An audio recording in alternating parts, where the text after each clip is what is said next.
Hey you guys, so after posting a video this morning with a couple of very painful losses, I thought I would share something a bit more enjoyable just to cheer myself up.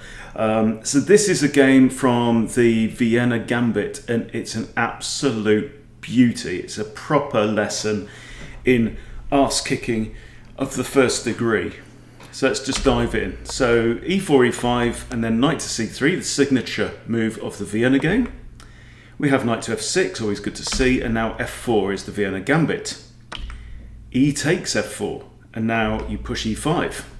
And the knight, as we've seen so many times, has nowhere to go. The only alternative move is this one, queen e7, which you should meet with queen e2.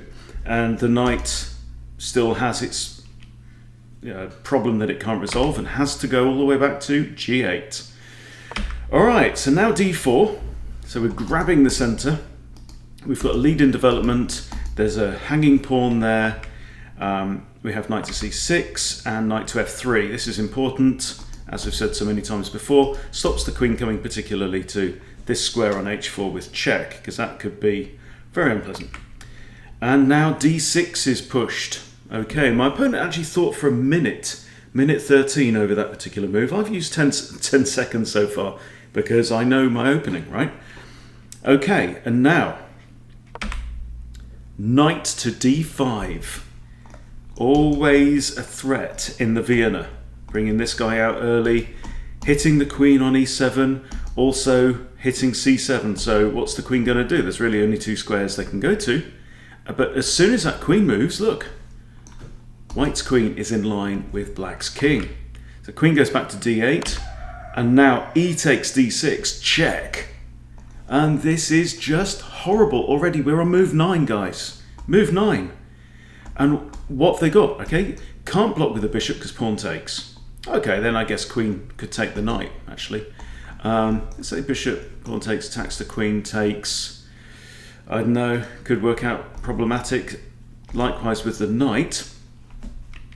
Black here decides to play king to d7, and now we take on c7. Okay, this pawn is protected by the knight. The queen is now under attack. The queen moves across to e8, and I figure I'm up a pawn. My opponent's already moved their king. I've got a very, very dangerous pawn on c7. Let's trade off. Okay, so we trade off queens. Now I grab the bishop. My dark square bishop grabs this pawn on f4. One great thing about this is defending the c7 pawn, which is going to be there lurking, hovering. We have knight out, and I decide to trade knights, doubled isolated pawns, isolated pawn in the h-file. You really don't want to be playing with black at this point in time. So now I fire out my other bishop. I've got a choice now of which way to castle. Could go either way. And decide to pin the knight here, which pretty much forces bishop d7 to break the pin. And now I choose to castle queenside. We have an open file with black's king on it. A6 kicks the bishop, and as an in-between move, I don't have to move the bishop straight away if I've got a check, so I just improve rook h to e1 check on the king. So what we're going to do, blocks with the bishop, fair enough. Okay, and now I decide to attack the knight. So here's my thinking.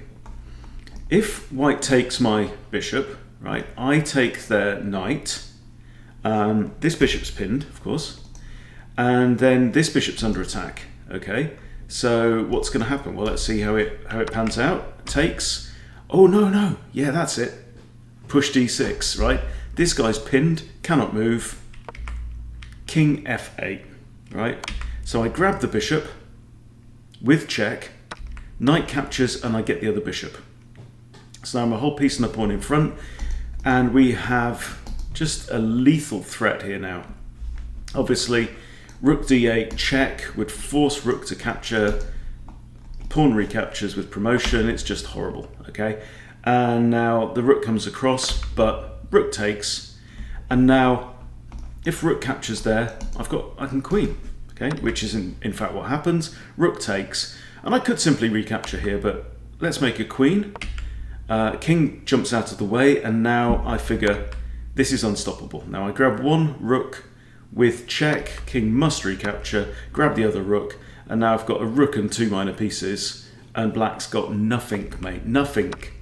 So just start sweeping up some pawns, check there, and now we're going to win this, this pawn here, and black at this point simply resigns. So just one more example of this deadly Vienna. It can be absolutely wonderful. Doesn't always go that way, obviously. It's chess, eh? You know, it happens, but yeah, I just thought I wanted to share that one with you. It's a lovely game, great attacking game. Love it when I get these. So there you go. Thank you for watching. Appreciate your support. See you soon.